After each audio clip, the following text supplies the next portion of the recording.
By the summer of 1986, Nintendo had proven its mastery in the graceful art of platforming, with home console hits like Donkey Kong, Ice Climber, and Super Mario Bros. And with The Legend of Zelda, it took the possibilities of a single cartridge to the limits, providing an adventure too big to handle in one sitting. All that remained missing from the legendary library was a solid action game, one that required a little more firepower than foot stomping and club whacking. What Nintendo had in mind combined Mario's liquid-smooth leaping and landing, Link's tool-driven ability enhancing, and sci-fi gunplay that inspired action evolutions like Commando and Contra.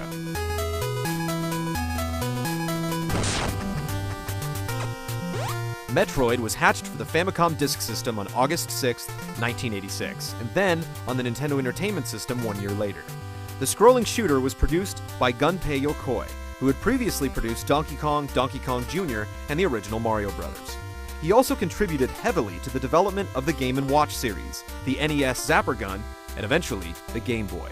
It was directed by Yoshio Sakamoto, who had previously worked on the design for Donkey Kong Jr., and the music was written by Hirokazu Hip Tanaka, whose previous digital compositions included Urban Champion, Balloon Fight, Wild Gunman, Gyromite, and Duck Hunt.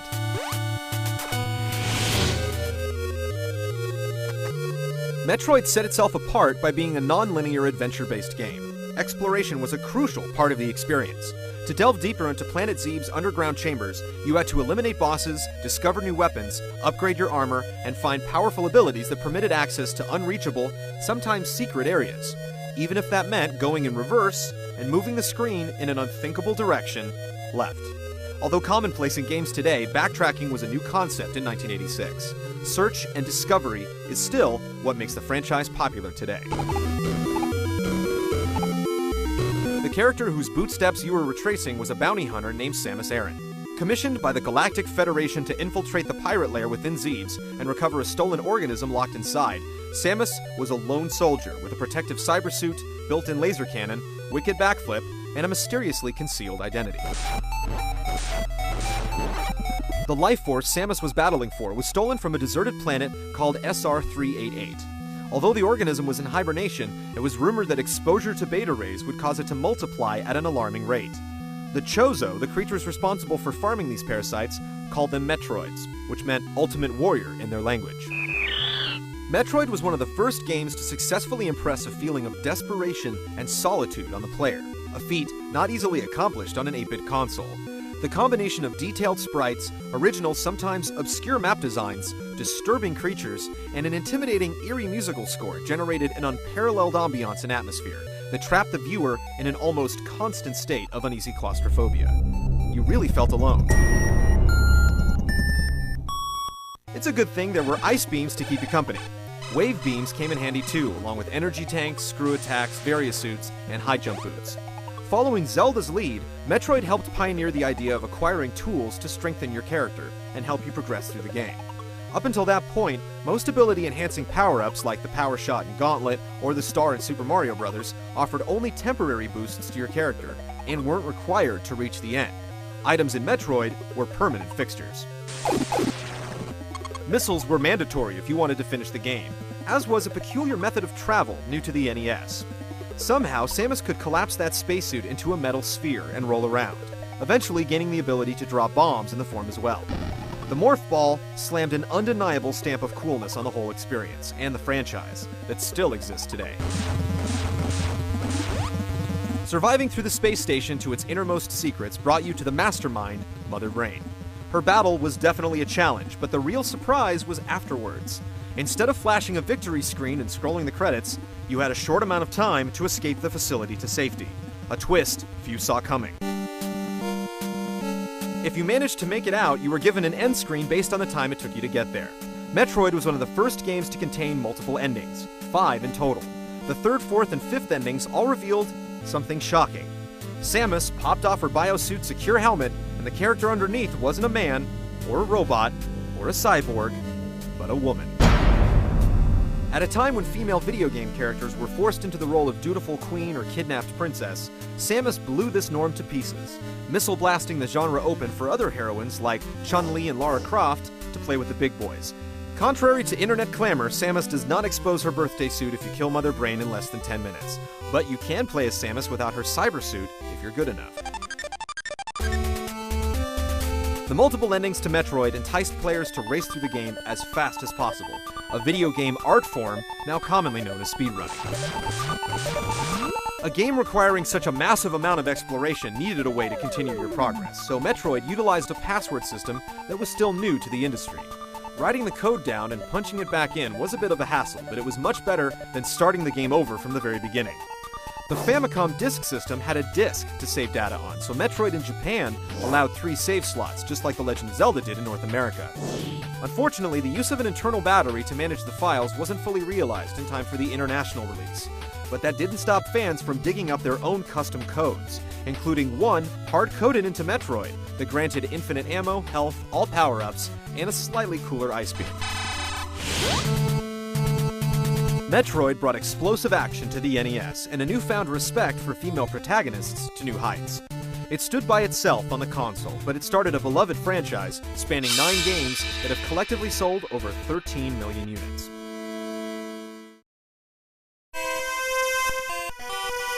But the franchise wouldn't see its second installment for another 5 years.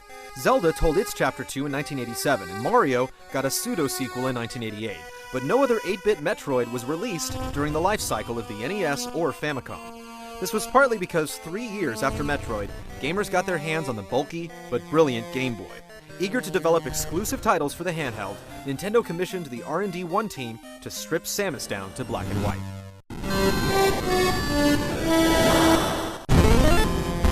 Metroid 2: Return of Samus landed on August 26, 1991, and wasn't released in Japan until 5 months later.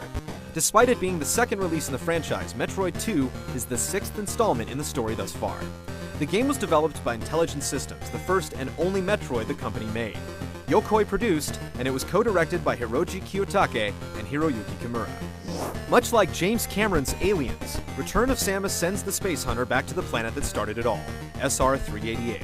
After losing contact with the team sent to investigate the Metroid lair, Samus is promised a huge bounty to destroy the parasite's origin once and for all.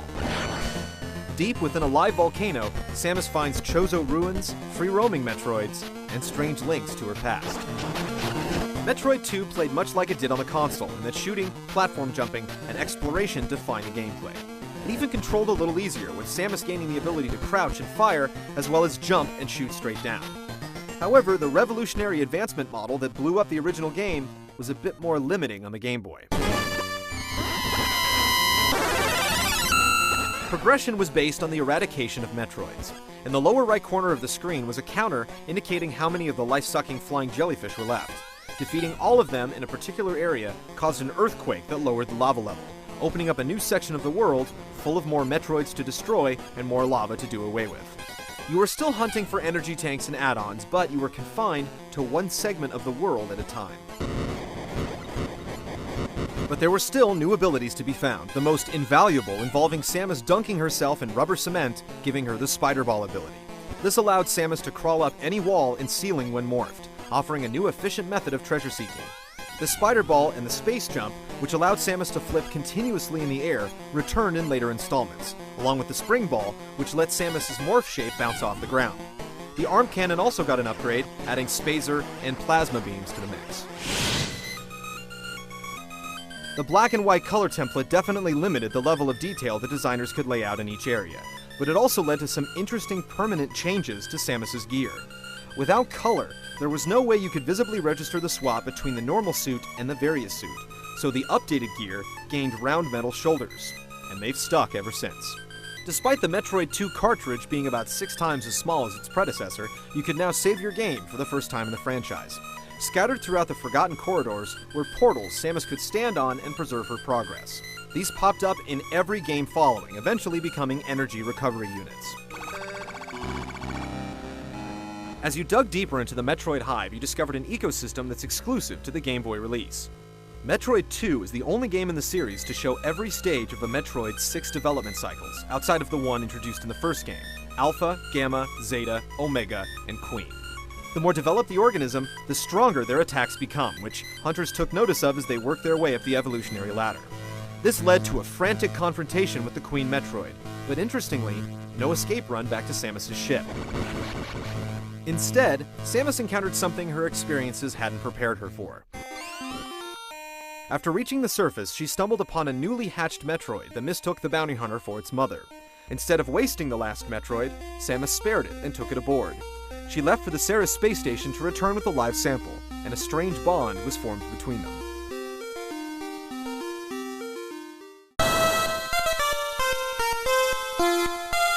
The return of Samus wasn't as well received as its NES counterpart, mainly for being more linear and not leaving such a dramatic impression in the audio and visual departments. The model of Samus used was bigger in proportion to her surroundings to give her more detail using the limited graphics capabilities, making the Game Boy environments feel a little cramped. But it still maintained the high standards set by the first Metroid, introduced methods of exploration the series couldn't live without, and told one of the most pivotal chapters in Samus's evolving plotline. Some consider it to be the weakest game in the franchise, but the least outstanding installment in one of the most groundbreaking action sagas of all time is still a fine game.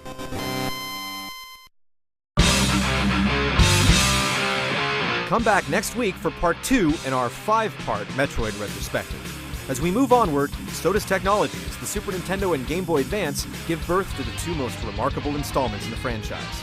One showed the new generation exactly how a series should be upgraded with new hardware, and the other divulged what was thought to be the conclusion to Samus's story.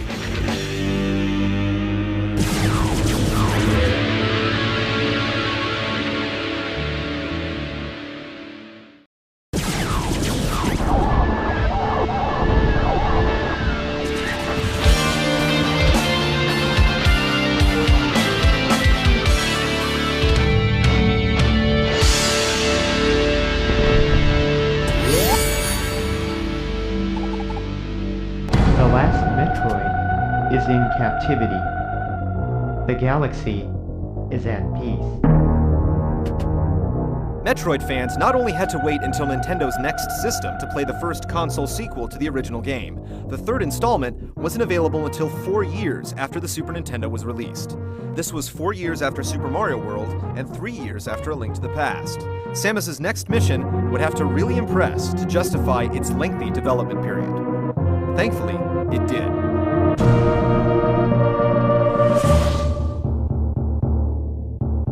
In March of 1994, Super Metroid didn't simply evolve from its NES counterpart, or continue the story after the Game Boy game.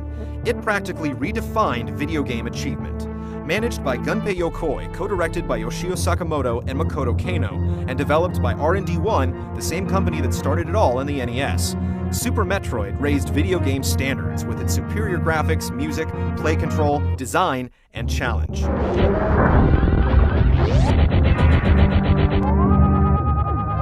The story picked up where the Game Boy ended, with Samus dropping off her newly adopted Metroid so scientists would hopefully discover how mankind could benefit from the newborn's untapped properties. But it wasn't long before Ridley, the dragon-like general of Mother Brain and leader of the space pirates, invaded the laboratory, stole the Metroid, and flew off to planet Zebes.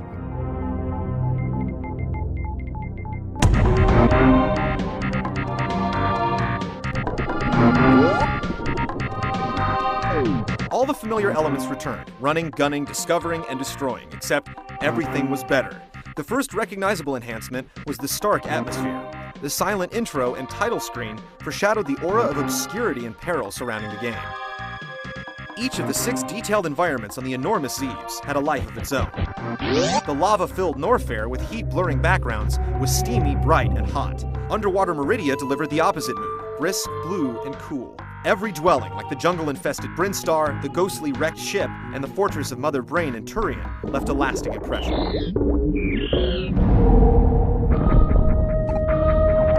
Defeating menacing enemies was a bit easier this time around, as Samus had a few new moves up her cannon. For the first time in the series, Samus could shoot in all 8 directions, making it painless to blow up those pesky ceiling bats. She could perform continuous wall jumps, opening up numerous shortcuts, and even moonwalk when she had to fire in one direction and gracefully walk in the other. The upper right corner of the screen revealed a small map, indicating your current location and adjacent rooms. Pressing start allowed you to view the map in its entirety. Scattered throughout the game were map data stations that filled in the uncharted lands, making exploring more manageable, which made the missions to follow that much more fun. Of course, new items and power-ups were abundant as well. The grappling beam let Samus attach to magnetic surfaces, allowing her to swing herself across vacant gaps. The speed booster helped her run at Mach 9, plowing through destructible walls and letting her defy gravity. And when the shot button was held down, the charge beam gathered energy, delivering a large burst of plasma goodness when released. One particular add-on that's been seen in every Metroid since. But there were so many more useful items and power-ups, like the X-ray scope, super missiles, power bombs, hyper beam, gravity suit, and more, all either returning or influencing new ideas in the sequels to come. Boss battles were a regular spectacle in Super Metroid, as you encountered over 10 of them, each cleverly designed, challenging you to figure out how to annihilate them as quickly as possible. Some bosses were 30 times your size, with irregular movement patterns and hidden strategies.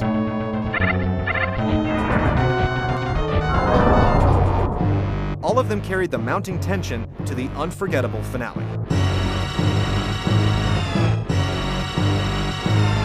A weakened Samus lay helpless to the final charge from Mother Brain,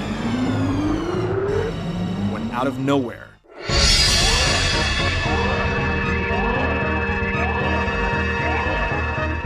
after finishing the game, Super Metroid kept with tradition, rewarding speedy players with a screenshot of a barely clothed Samus. Your completion time was shown, as well as a percentage of the amount of items you found.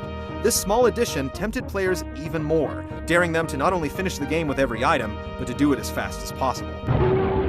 Super Metroid is arguably the most popular speedrunning game of all time, as it's still being mastered today.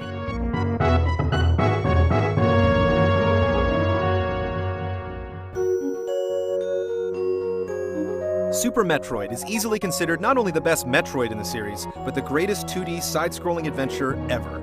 It's frequently been published in numerous best games lists, and has claimed the #1 spot more than once. Everything from the seductive title screen to the dramatic closing moments was undeniably polished. It was a masterpiece of action, and gamers wanted more.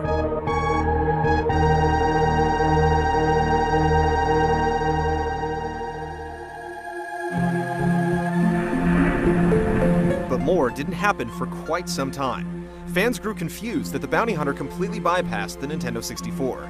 The last Metroid had perished, making fans wonder if Nintendo had put the galactic superhero on the shelf for good. In 2001, the Game Boy Advance was released, and there were talks of another 2D Metroid in development, one that would resemble Super Metroid, and in some ways better it.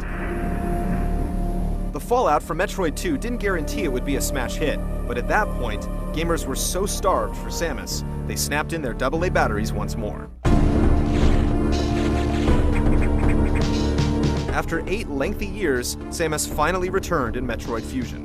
The 32-bit sequel was released in the US in November of 2002. At its core, Metroid Fusion retained the formula, but this handheld title presented a more user-friendly, objective-based adventure that emphasized story. Chronologically, Fusion is the last mission Samus has currently undertaken, and it directly follows the events of Super Metroid. On a scheduled research assignment back on SR388, an unknown specimen dubbed the X-Parasite attacked Samus. Infected and nearing death, scientists removed parts of her toxic suit to store for research, and exposed Samus to a vaccine filled with DNA stored from the hatchling that had already saved her life once before. Samus was weakened, but the procedure gave her Metroid-like abilities that allowed her to absorb the X-Virus in its raw form. Her new mission was to regather her lost suit powers and neutralize the SA-X, a form of the contamination that had mimicked her power suit. Metroid Fusion was the most story-driven installment. It was narrated frequently through written dialogue, usually between Samus and her computer. Cutscenes, sometimes accompanied with text, also helped each event unfold. These added character to the heroine who, up until now, showed basically no emotion. Perhaps catering towards the casual handheld audience, Fusion was much more user-friendly than any other Metroid. The game was objective-based, meaning you always knew where you had to go thanks to your computer, who briefed you on current objectives via various navigation rooms. This meant, like in Metroid 2, you were confined to smaller areas. Your health and missiles could be recharged by absorbing X-particles. Health recharging rooms and energy tanks were also abundant, and special items traditionally reserved for later stages, like the power bombs, were now obtained much earlier. In addition, the Space Babe can now grab onto ledges and pull herself up, as well as climb ladders and ceilings, dealing firepower above and below. These elements were uncharacteristic for a Metroid title, but they kept the player's focus on the fun of platforming action instead of the worry of ammo depletion or mission progression. But there were still surprises in store. Areas would get blocked off unexpectedly, and new enemies would appear in places you had already visited. Not like the darker and moodier visuals from previous titles, the art style and fusion was vibrant and colorful, sometimes reminiscent of a comic book. Animations flowed smoothly, explosions contained bits and fragments, backgrounds animated, and more. The music didn't quite meet the high standards of its predecessor, but the sound effects stood on their own. Plasma and missile blasts burst from Aaron's cannon and crackled upon annihilation of their targets, while emergency distress announcements could be heard echoing through the space station. Emergency in Sector 3. The traditional power-ups were all there, as well as a few new ones including the ice and diffusion missiles. Abilities were gained by either absorbing X-parasites from host bosses or downloading data directly into your suit.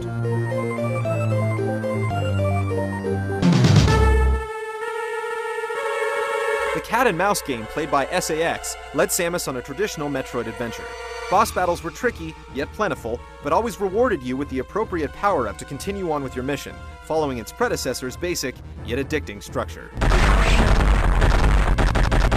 Sooner than fans had suspected, though, Samus confronts the SAX for one final battle, and in customary fashion, it prompted a third race to the finish, after Samus programmed the station to crash into SR388. Destination, planet SR388. But this time, Samus met a boss during the countdown, an Omega Metroid.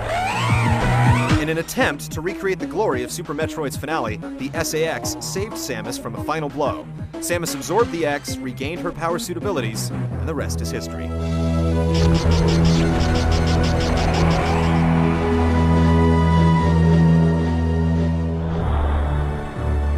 After an 8-year hiatus, there were tremendous expectations for Metroid Fusion, especially after Super Metroid powerbombed the industry. Although the objective-based style somewhat hindered the favored Metroid formula, the graphics, action, and ease of play went far to make up for it.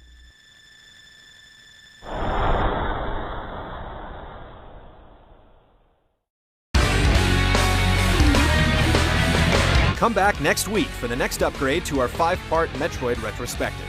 Life-sucking Metroids have never stopped Samus Aran, and neither did 3 Dimensions. In Part 3, the series gets a subtitle that sticks, and blasts into a genre so exciting, Nintendo gave it a brand new name.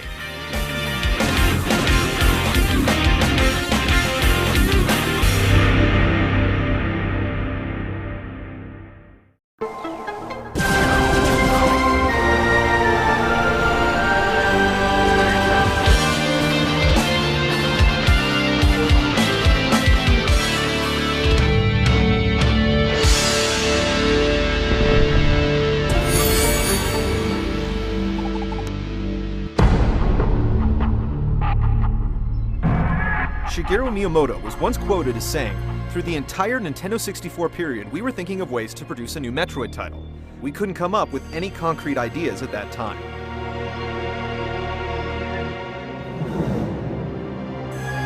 Then, Nintendo approached the president of the Texas-based Retro Studios, Jeff Spangenberg, who was the former founder of Iguana Entertainment, the studio behind Turok Dinosaur Hunter. Impressed by the company and its previous works, Nintendo, along with select Nintendo EAD and R&D 1 members, collaborated with Retro and made plans to develop 5 titles for the GameCube. Over time, 4 of them got cancelled, as did Spangenberg, who left the company after a series of embarrassing photos were released on the internet. The 5th game was Metroid Prime.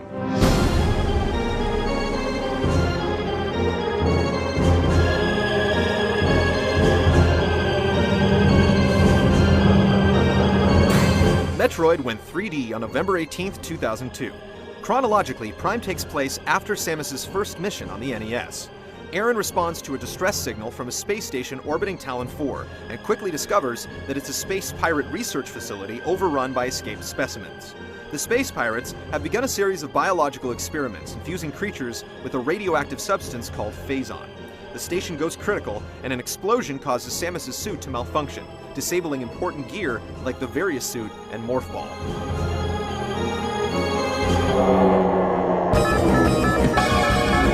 While escaping, she crosses paths with Meta Ridley and follows him to the planet below, where she learns of the meteor impact that brought Phazon, the horrifying extent of the pirates' experiments, and the fate of the Chozo, who slowly perished after the impact.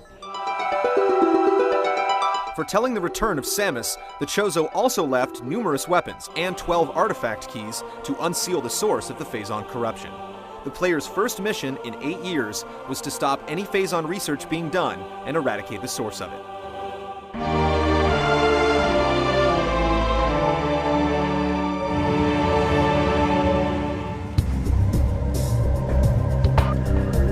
Metroid's flip into 3 dimensions was seamless. Prime retained the essential gameplay functions that made the franchise what it was: platform jumping, shooting, and exploring. And it looked better than ever as creatures nestled into dirt, bosses threw their weight around, and environments dripped, wiggled, and boiled. The series prided itself on atmosphere, and the absolute desolation you felt several miles beneath the surface of Talon 4 has yet to be matched.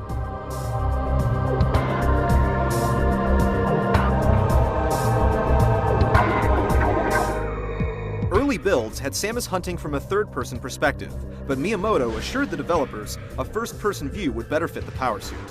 This was handled rather cleverly by a smooth camera animation as she went from ball to human form. Gamers would have to adjust to the shift, and the industry would have to accept Nintendo's new custom genre. The company officially classified the game as a first-person adventure, not a shooter. Unique to any first-person game, Prime's point of view was from inside Samus's helmet. The HUD wrapped around her face, displaying health and ammo, maps, and imminent threats, but the real magic was how the visor became a real part of the world she was exploring. Steam obscured her view, bug guts splattered across her visor, and electrical enemies interfered with the display, causing it to go static. And if the lighting was just right, you could even catch a glimpse of the beautiful heroine's face.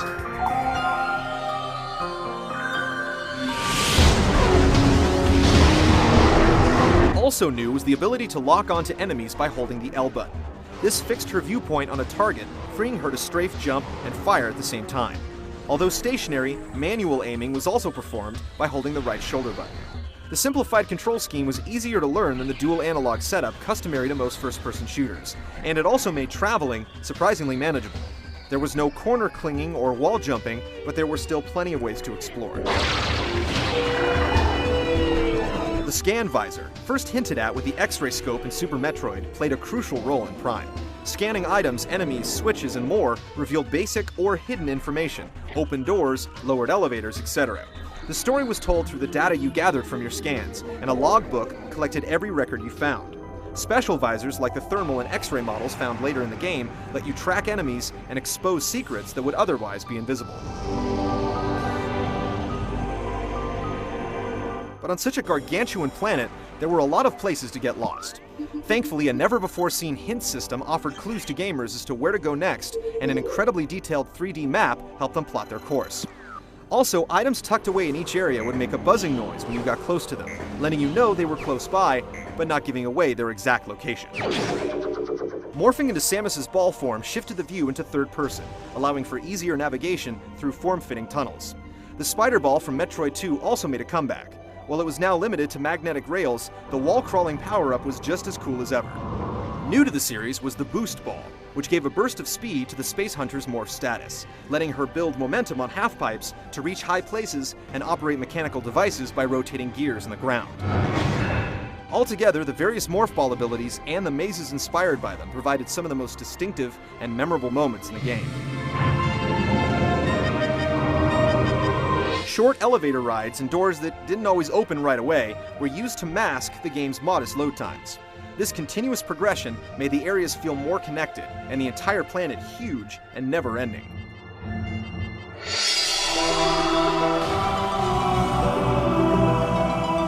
After discovering the space pirates' evil plans, retrieving the 12 artifact keys, and killing Meta Ridley, Samus unsealed the impact crater filled with mutated Metroids. There, she confronted the source of the Phazon, Metroid Prime, in an epic two-part boss battle that forced the galactic heroine to utilize every power-up she had gained.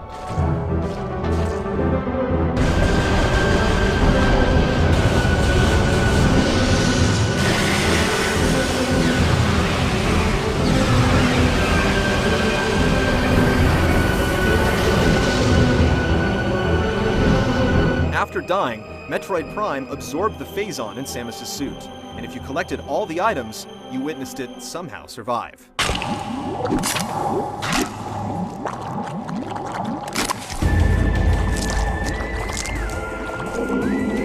The multiple endings were not based on completion time, but on the percentage of items collected.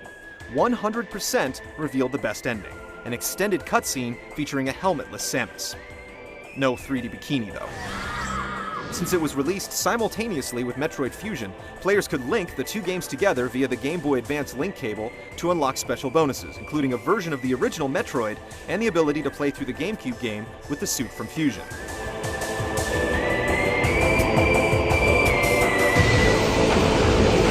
Fans were initially unsure about Prime. Morphing into 3D was a risky transformation for the franchise, and they weren't sure first person was the best way to play. After its release, however, Metroid Prime received high praise from gamers and critics alike, selling over 1 million units in America alone and winning numerous Game of the Year awards. While criticism of Prime usually involved the lower quality MIDI compositions, a surplus of backtracking, and no option for dual analog control, it still stands to this day as one of the best games of its generation, and one of the greatest 3D games ever made.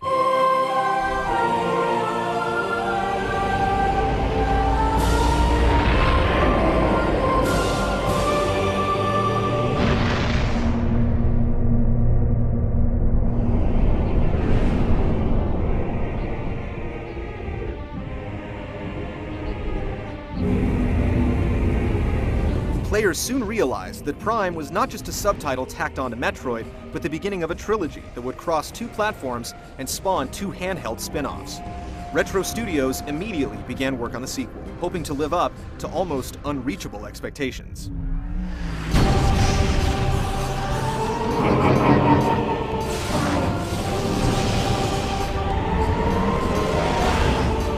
Metroid Prime 2 Echoes, developed by Retro Studios and directed by Mark Pacini, was released on November 15, 2004 in North America, 2 years after Metroid Prime.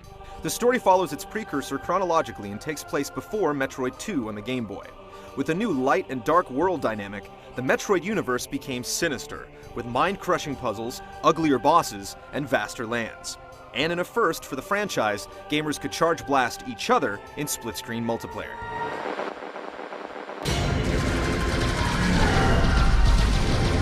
While combating space pirates collecting Phazon on planet Ether, Galactic Federation Marines lost contact, and Samus was sent to investigate.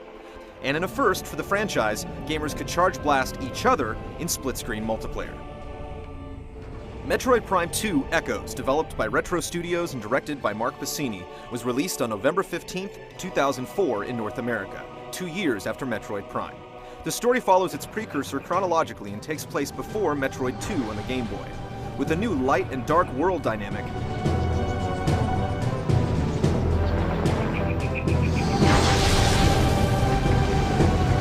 if that wasn't demanding enough, Samus also had to locate 9 Sky Temple keys to defeat the Aang once and for all, a mission made more dooming when Samus found a dark version of herself patrolling the planet. In true Metroid fashion, Samus loses her abilities, forcing her to re-upgrade a 6th time to save the planet. Echoes was distinguished for its mirrored dimensions, a feature that was first made popular in Zelda: A Link to the Past. This was one of the many reasons why Kensuke Tanabe, who wrote the SNES classic, was invaluable in the development of Prime 2. With slight variations, each dimension mirrored each other, essentially doubling the size of the game, though some would say in a rather cheap way. Both worlds worked against each other as well, as Aang inhabitants of Dark couldn't survive in the light of Luminoth, and vice versa. To avoid losing health in the toxic purple atmosphere, Samus activated light beacons put there by Luminoth. Actions done in one realm affected the other. Managing 2 dimensions at once made the puzzles more complex than ever before.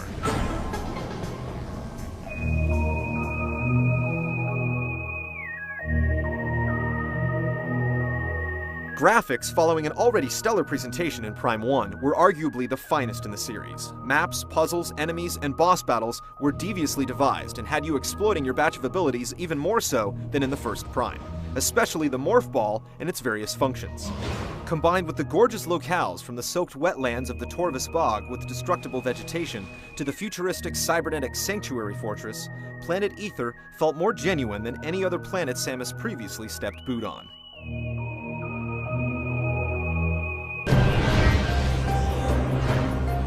New to her arsenal, the female gunner empowered the light and dark beams, both more effective in their opposite realm. These were the first beams to lose ammunition, as Samus could only collect ammo for one by destroying enemies or containers with the other. This put pressure on the bounty hunter to conserve bullets, creating a new strategic element to the gameplay. Other upgrades new to the series were abundant. The Echo Visor allowed Samus to see sound waves and open sonic gates, while the Dark Visor revealed interdimensional items, platforms, and more. Aaron also made use of the Seeker Launcher, Screw Attack, Annihilator Beam, Light Suit, and more. After transferring the remaining dark energy to the Light World, retrieving the 9 Sky Temple keys, and opening the portal to the Sky Temple itself, Aaron finally came face to face with the Emperor Ing in a fierce 3-part war.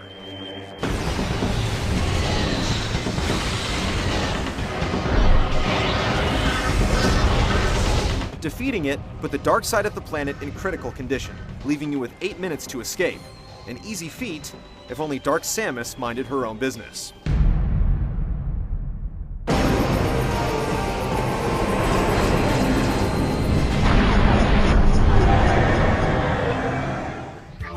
After fending off the evil reflection once more, Samus made it out alive. The best ending was once again based on the percentage of items. 100% showcased Samus in her Zero suit, a blue outfit that debuted in the GBA remake of the NES original. Dark Samus also made a repeat performance in the ultimate finale.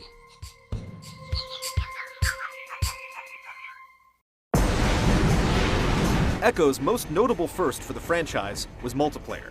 4 hunters could assume a different colored Samus and square off on a single screen in deathmatch or bounty mode, the latter challenging opponents to collect coins dropped by injured players.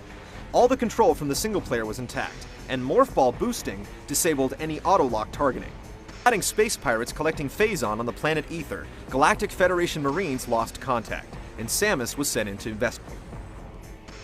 While combating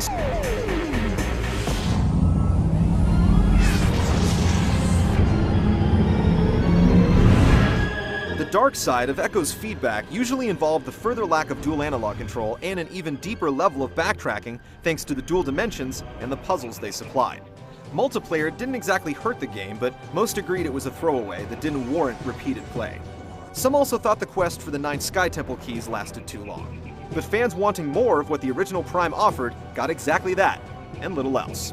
Metroid Prime 2 Echoes scored high among critics and fans, though not to the degree the original did, and it showed at retail, where it was a relative bomb compared to Nintendo's other mascot-based games.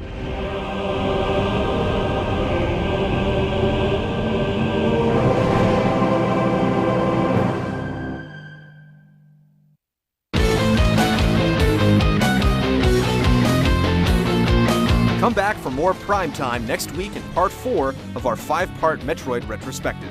Samus spins off to the Nintendo DS, gaining an arcade Morph Ball flipper upgrade and touchscreen controls that revolutionized the iffy prospect of smooth shooting on a handheld. From there, Samus warps to the Wii, and a mysterious corruption infiltrates the new generation.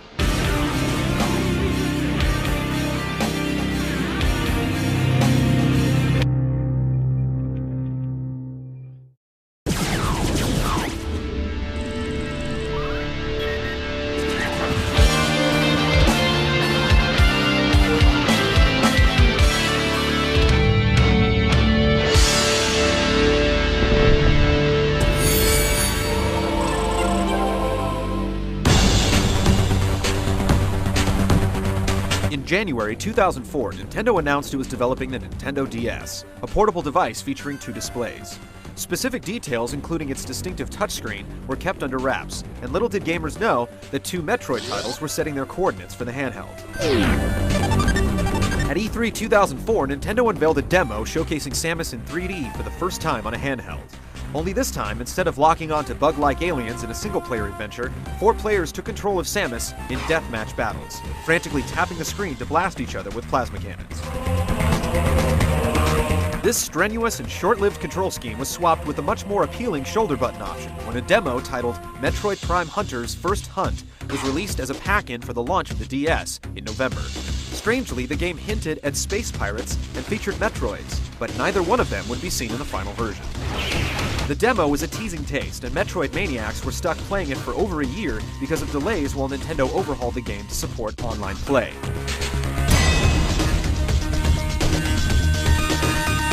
Finally, on March 20th, 2006, Metroid Prime Hunters was unleashed. The game was developed by NST, the same company that created 1080 snowboarding on the N64. Like the Prime games on GameCube, Hunters played from a first-person perspective. But unlike its predecessors, the DS version lacked the patented lock-on targeting and was a bit more linear. Chronologically, Hunters took place after Prime, but before Prime 2. Samus was commissioned to investigate the Olympic solar system after the Galactic Federation received a telepathic message stating the key to ultimate power resided there. The Federation feared that other entities may have intercepted the message as well, and Samus soon found herself competing with 6 other bounty hunters. Upon investigating, Samus learned the Olympics sealed a monstrous creature called Guria into a dimensional rift called the Infinity Void. Samus's mission was clear: find the 8 octoliths to unseal the Infinity Void and neutralize Guria before the 6 bounty hunters got too close.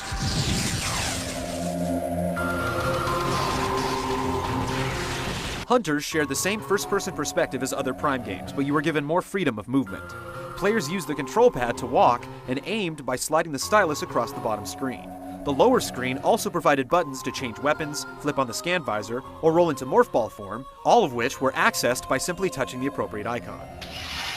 Jumping was performed by double-tapping the touchscreen, and the left shoulder button controlled Samus's beams, missiles, and bombs.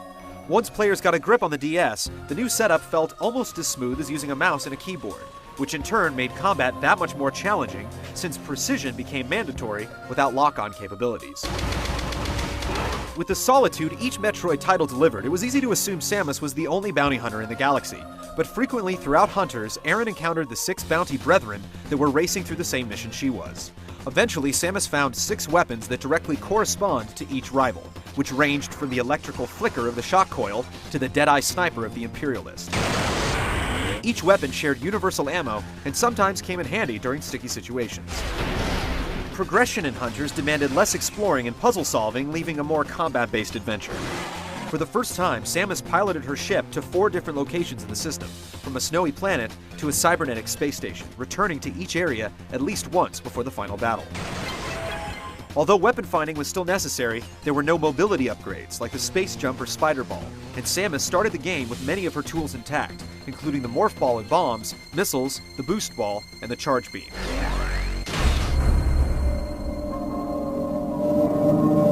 Hunters was the only Metroid to use full-motion videos. The opening cinematic introduced Samus's foes, short videos introduced each planet, and boss battles began and ended with brief clips.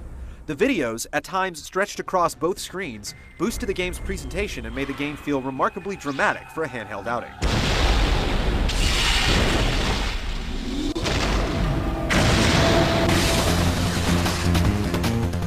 After retrieving the 8 octoliths and unsealing the Infinity Void, Samus set course for the now-revealed oubliette. Seeking ultimate power, the other 6 bounty hunters unwittingly blasted the seal holding Guria, who then broke free and stole their powers for the final showdown with Samus.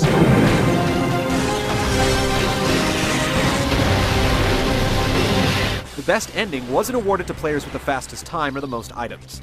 Instead, during the final bout, players had to fulfill the Olympic prophecy by shooting symbols around the room in the proper order with the proper weapons. Only then would Guria's true form be revealed, providing players with one more battle, the powerful Omega Cannon, and the pin-up payoff with Samus in her Zero suit. Scanning and collecting all the information and items put a nice little octolith emblem on your Hunter's license, a scorecard for the game's biggest handheld first, multiplayer. The Wi-Fi battles in Hunters were robust, featuring 4-player matches complete with numerous stat tracking methods from shots fired to most used weapon, and all of them were logged online. The 7 game modes include variations of Capture the Flag and King of the Hill, as well as Prime Hunter, in which the player with the first kill was forced to take on the rest of the combatants. Multiplayer also featured over 20 arenas, 7 playable characters, and voice chat among friends. The focus on multiplayer in early demos left some people worried that the series might head into a different direction, and the single-player game certainly disappointed ardent fans. Complaints consisted of a much too linear adventure that emphasized fighting bad guys over finding secrets, bland enemy AI, and reoccurring boss battles. However, Metroid Prime Hunters was still well received by critics and gamers, mostly for its hearty multiplayer, slick presentation, and smooth controls.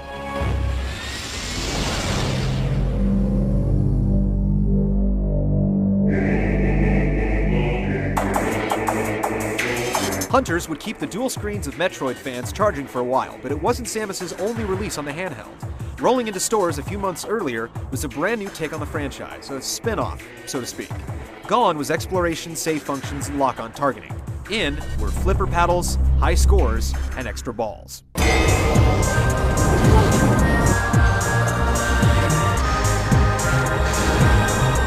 Metroid Prime Pinball bounced into stores on October 24th, 2005, and came bundled with a Rumble Pack that inserted into the GBA slot.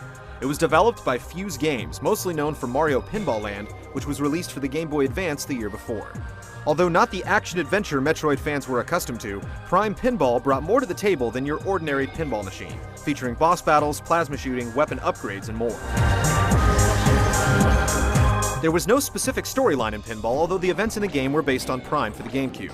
Samus, serving as the ball in her morph form, had to collect 12 Chozo artifacts, gain access to the Artifact Temple, and defeat both forms of Metroid Prime. The controls were simple. The left and right shoulder buttons operated the flippers, while X, Y, and B used weapons. Sliding your finger across the bottom screen gave the entire table a shake for that extra touch of influence. Collecting the Chozo artifacts was done in a variety of ways, which usually involved completing mini-challenges, which were initiated when the ball hit a switch or passed through a special alley. These mini-games ranged from wall jumping, to shooting down beetles, to killing Metroids, and more. 2 artifacts had to be earned by defeating bosses, Thardus from Phendrana Drifts, and the Omega Pirate from the Phazon Mines. Samus even earned power bombs and missile upgrades to help defeat them, which she kept for later boards. Missiles could be fired when Samus activated combat mode, which allowed her to temporarily stand and shoot, impervious to enemy attacks. 6 detailed tables represented locales in Metroid Prime and were accompanied with excellent music taken from themes from previous installments. The rainy Talon overworld featured the same theme from Prime, and the Pirate Frigate spun out a guitar-infused remix of the classic NES tune. After collecting all 12 artifacts, the Artifact Temple opened. Here, the 12 artifacts were transformed into pinballs that had to be placed into slots throughout the temple. Players had to frantically manage 6 balls at a time as Meta Ridley flew over the board dropping bombs. Success granted access to the final confrontation in the Impact Crater. In order to defeat Metroid Prime, Samus temporarily gained the Force Ball ability, allowing her to damage the beast when at high speed. Only one ending was available, and Samus wasn't seen in anything sultry, not even the Zero Suit. The multiplayer component in Pinball required only 1 copy of the game and allowed up to 8 players to compete in a race to reach a target score. The battle took place on an entirely new table, Magmoor Caverns. Its tacked-on inclusion was one of the criticisms drawn against the first Metroid DS release, along with its relatively short lifespan. But it was given credit for its crisp graphics and sound, and an unusually engaging take on pinball.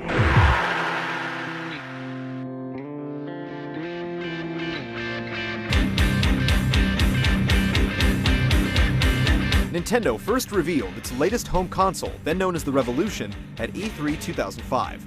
While there was talk of a Smash Bros. Title and first details on the Virtual Console service, Metroid Prime 3 was the only game accompanied by video. Showing Samus's new ship flying and shooting without its pilot in the cockpit, the brief clip offered a first glimpse of the command visor, though no one would realize it for quite some time.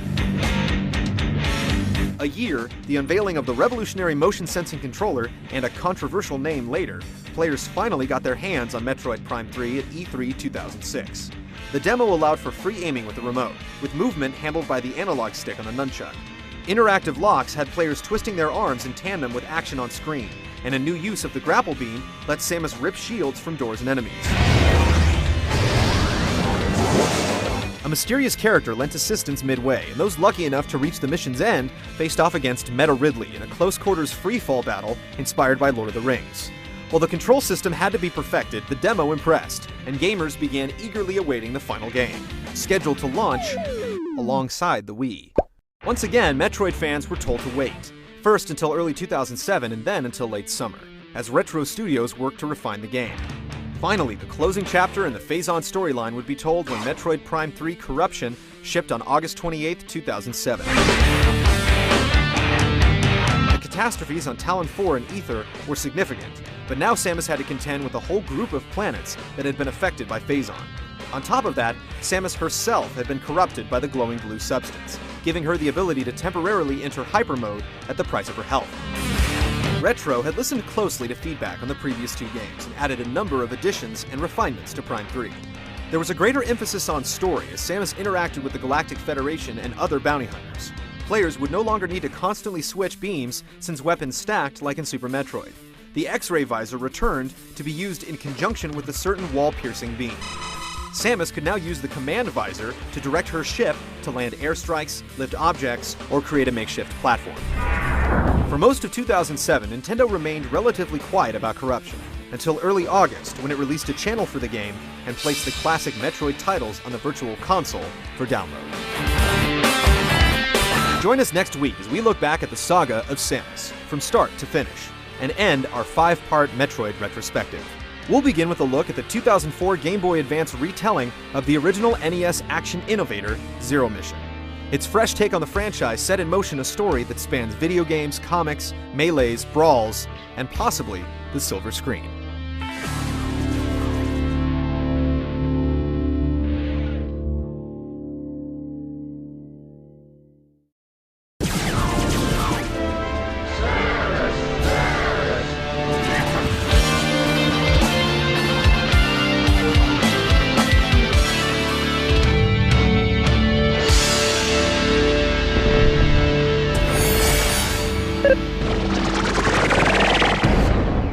Games spanning 8 missions undertaken by one space heroine, a galaxy protected by a girl who should have died when she was 3, an ancient civilization that trained her to eradicate the existence of creatures it once created for protection, and an evil organization hell-bent on encompassing the creature's power. This is the universe of Metroid.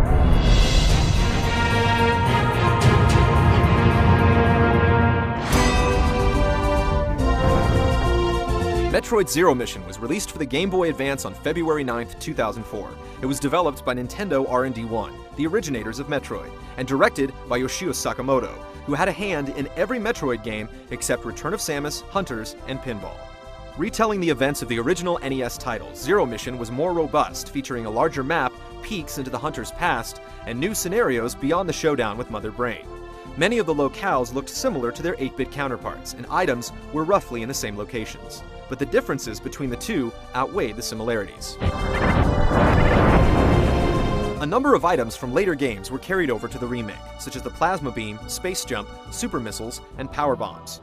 Samus could also combine the Ice and Wave beams just like in Super Metroid, and the map was littered with even more energy tanks and missile expansions, many of them hidden in areas that can only be reached using advanced skills like chaining shine sparks. The biggest addition to Zero Mission was what happened after you defeated Mother Brain and escaped Turian. Samus, thinking she got away safely, removed her power suit just before a space pirate ambush. Her ship was immobilized, but she survived. Bearing only her Zero suit and an emergency pistol, she infiltrated a nearby space pirate mothership. This marked the second time players could play as Samus without her power suit. Nearly defenseless, Zero Suit Samus couldn't run and gun her way to safety. She had to use stealth. By avoiding enemy sights, stunning space pirates, and sneaking into the Chozo ruins, Samus gained a new power suit with expanded functions. Blasting her way back to the mothership at full power, Aaron faced off against the robotic Mecha Ridley and finally escaped in an enemy gunship.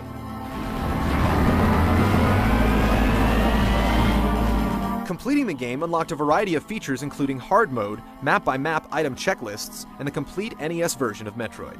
Different artwork was displayed depending on the percentage of items collected, difficulty setting, and time it took to finish the mission. Also, players with 2 GBAs and a copy of Metroid Fusion could connect the two games to unlock the Fusion Gallery, which consisted of additional artwork from the Japanese version of the earlier game. Metroid Zero Mission received high marks by critics and gamers alike, who praised it for superb sound, visuals, and playability. and unlike the dictated events in Fusion, players had the freedom to ignore the hints and explore where they pleased. One common criticism was that the game was too short, which was perhaps an indication that gamers' tastes had shifted from earning faster times to embarking on larger quests.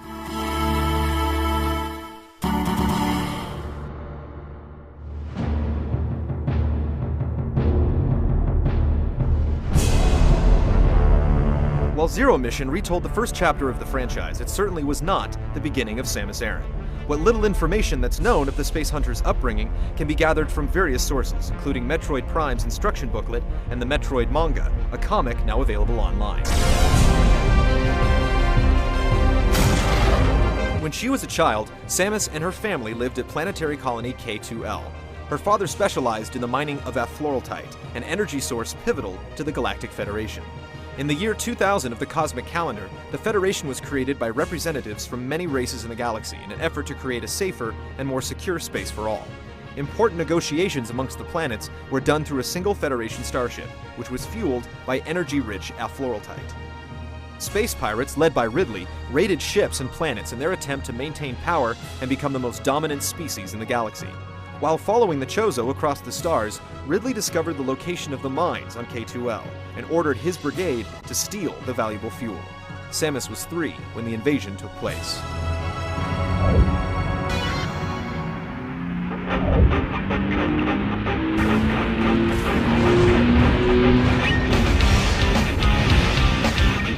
The attack resulted in the deaths of all of the colonists, including Samus's mother and father.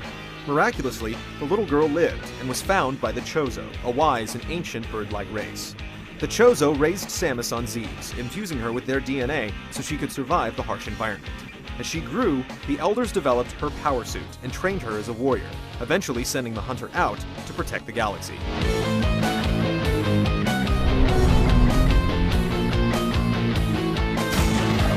Samus was commissioned by the Galactic Federation to return to Z's, now overrun by space pirates. The pirates had begun to reproduce the dangerous life-sucking creatures called Metroids. The remains of Chozo statues, scattered throughout the planet's tunnels, held weapons and enhancements for Aran's power suit. Samus defeated Ridley, Kraid, and a biological computer known as Mother Brain, successfully eliminating all Metroids in the process. At the end of Zero Mission, Samus revisits the Chozo ruins, where she recalls her past and completes a challenge to earn a new suit from the spirits of the ancient race. It's unknown whether Mother Brain or Ridley is the true leader of the space pirates. References in the instruction manuals for Metroid and Fusion, the Nintendo Power comic, and the Super Metroid introduction indicate Mother Brain is the general of the space pirates. However, according to Zero Mission, Super Metroid's manual, and the official manga, Ridley is the general. The manga also reveals that Mother Brain was once a counselor to the Chozo, which leaves fans to question whether she tactically betrayed her former masters or was turned against them by invading space pirates.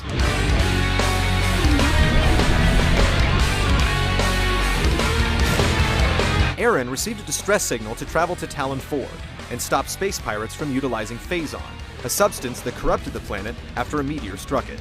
Samus discovered that the Chozo once inhabited Talon 4, but have since passed away, leaving only their ghosts to guard their sacred relics. Foretelling the arrival of Samus, the Chozo left numerous weapons for her to defeat the source of the phazon, Metroid Prime, which they sealed with 12 artifacts. Samus fulfills the Chozo prophecy by defeating Metroid Prime, but not before it manages to extract the phazon from her suit and morph into Dark Samus.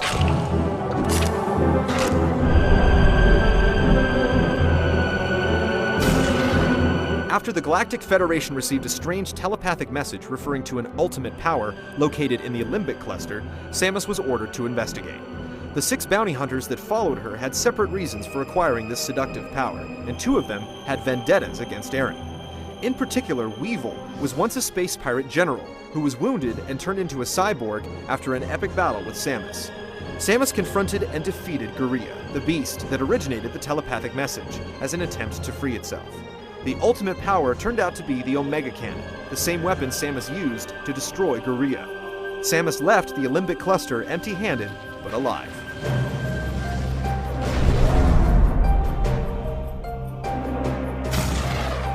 After the Galactic Federation lost contact with a squad of Marines on planet Ether, they commissioned Samus to investigate. The bounty hunter learned that the Marines were killed by an evil species known as the Ing, which inhabited the planet following a meteor strike that split it into two dimensions of light and dark. The Ing were a shadowy species capable of inhabiting the bodies of the living or the dead, or even taking control of machinery. Possessing things allowed the Ing to survive and raid the light world. As far as we know, the Ing have no relationship with the space pirates or Ridley. The Luminoth, a nomadic race living among the stars for centuries, abandoned space to live upon the beautiful ether. Similar to Chozos, Luminoth have a spiritual connection with their planet and are technologically advanced. Umos, the last surviving sentinel on Ether, asked Samus to retrieve the planet's energy from Dark Ether and gave her the light suit to complete the quest. While exploring Ether, Samus encountered and defeated Dark Samus multiple times, but the gloomy doppelganger was able to regenerate itself even after Dark Ether had been destroyed.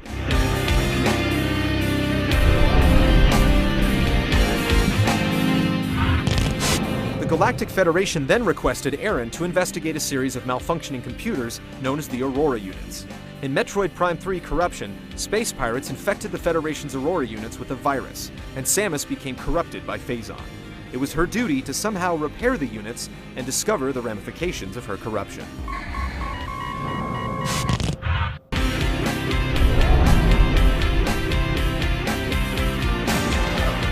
But there was still one thing lingering in the back of Samus's mind. And once the saga of Prime reached its finale, the bounty hunter traveled to the Metroid homeworld, planet SR388, to exterminate the species for good. There, she learned that the Metroids molted in cycles, growing into larger creatures. After eradicating all the Metroids, Aaron encountered one final egg. The baby Metroid popped out, mistaking Samus for its mother. Sparing its life, she then handed the larva to Galactic Federation scientists for research. Before Metroids existed on SR388, the Chozo lived there, as did X-parasites. To fend off these infectious vermin, the Chozo artificially created Metroids and dubbed them Ultimate Warriors. In hindsight, the Chozo trained a bounty hunter to exterminate a species they once unleashed.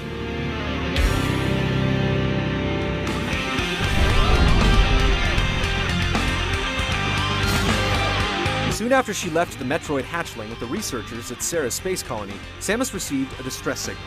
The laboratory she had just left had been attacked. A reborn Ridley captured the last remaining Metroid and escaped to Zeebs to continue a plan to reproduce Metroids and use them in space pirate attacks. Samus had to defeat Kraid, Ridley, Phantoon, and Dragon to enter a newly constructed command center littered with the remains of the Metroid victims. However, the hatchling remembered its foster mother and assisted Samus in one last battle versus Mother Brain.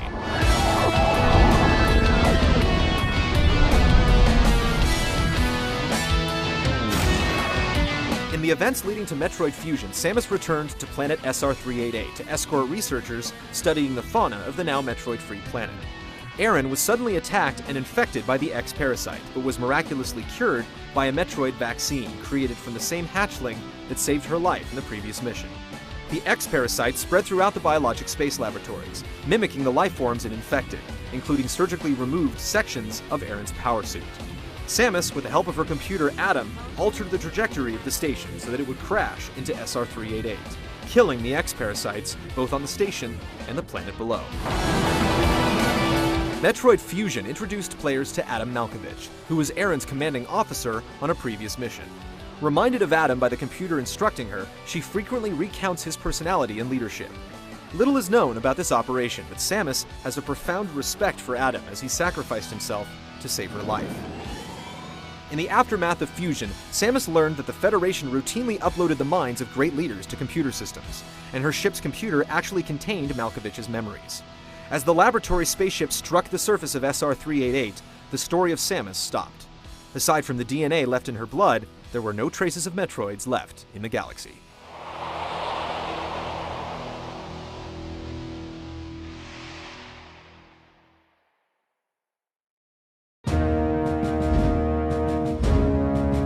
As popular as the series has been, it should come as no surprise that Samus would make appearances in other franchises as well. Her unmistakable image has invaded games, comics, cartoons, and other media. Most notably, Samus was a playable character in Super Smash Bros. On the Nintendo 64, Melee on the GameCube, and Brawl on the Wii, sporting both her power and Slim Zero suit. She napped in Super Mario RPG, played an upright bass in Tetris, transformed into a rock defense in Kirby Superstar, returned as a microgame in 3 WarioWare titles, influenced a Metroid-themed puzzle in Tetris DS, and more. Samus was also a semi-regular character in the comic Captain N the Game Master, while Mother Brain acted as the main villain in the spin-off cartoon of the same name. Interestingly, neither character ever appeared in the opposite medium. A short biography of the legendary heroine can be found in 2 short e-comics published by Kodansha. In 2003, 2 producers optioned the rights to produce a Metroid movie, but they expired. John Woo stepped in a couple of years later to reacquire them. Lion Rock Productions was scheduled to produce, and the plan was to release the first film before 2006. That never happened, and it's currently unknown if the project has been canceled.